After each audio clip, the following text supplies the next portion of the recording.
L'épisode de C'est ici que ça se passe est aujourd'hui consacré aux accords particuliers entre le sujet et le verbe.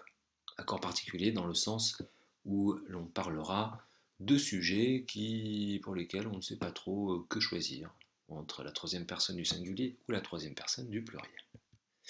Tout d'abord, un petit rappel nécessaire. Pour retrouver le sujet d'un verbe conjugué, il faut connaître une formule. Si l'on prend cette phrase exemple, les éléphants, malgré leur surpoids, sautent allègrement sur le trampoline, il faut, une fois qu'on a repéré le verbe sauter ici, appliquer la question qui est-ce qui saute? Qui est-ce qui plus verbe donc. Réponse à cette question relativement simple, il s'agit bien sûr de les éléphants. Bien, fort de ce petit rappel, nous allons pouvoir passer à l'examen de quelques sujets particuliers. Tout d'abord, il faut savoir que certains accords se font toujours à la troisième personne du singulier, en particulier lorsque l'on a affaire, en tant que sujet, au pronom on, aucun, chacun, personne, nul. Quelques exemples. On aime tous les frites. Aucun n'y est parvenu. Chacun peut réussir. Personne n'arrive en retard. Nul ne sait ce qui va arriver. De la même manière, avec certains groupes nominaux singuliers qui, pourtant, dans le sens, indiquent bien qu'il y a plusieurs personnes, il va falloir continuer à faire ces accords la troisième personne du singulier. C'est le cas pour la foule, se rassemble pour le concert. Tout le monde est invité pour mon anniversaire.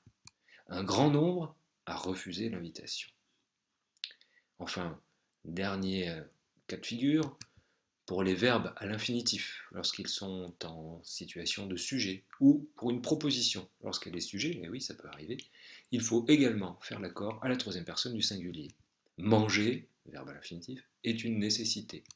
Qu'il souhaite venir, proposition, est une évidence. De la même manière, il existe un certain nombre de sujets, des pronoms encore, des adverbes, qui, eux, vont entraîner un accord à la troisième personne du pluriel. Par exemple, pour le mot peu. Beaucoup ici, beaucoup se rassemblent pour le concert. Peu sont invités pour mon anniversaire. Au passage, on remarque qu'avec l'auxiliaire être, le participe passé qui suit s'accorde avec le sujet peu. Donc il s'agit bien ici d'un pluriel. Trop ont refusé l'invitation. La plupart avaient autre chose à faire. Et puis, à la troisième personne du pluriel, c'est un accord qui va se faire également lorsque le verbe a plusieurs sujets. Jacques et Jean, ou Jean et Jacques, arrivèrent en retard, comme d'habitude. Le verbe, c'est arrivèrent. On remarque qu'il est accordé à la troisième personne du pluriel. Tout simplement parce que le sujet, c'est Jean et Jacques. Ils sont deux, ce nous fait donc un pluriel, arrivèrent, troisième personne du pluriel. Voilà, pour terminer, pour essayer de visualiser ces sujets, ces accords un petit peu particuliers à la troisième personne, une carte mentale que je vous laisse digérer. Vous pouvez évidemment faire une petite capture d'écran et venir la coller dans votre dossier personnel.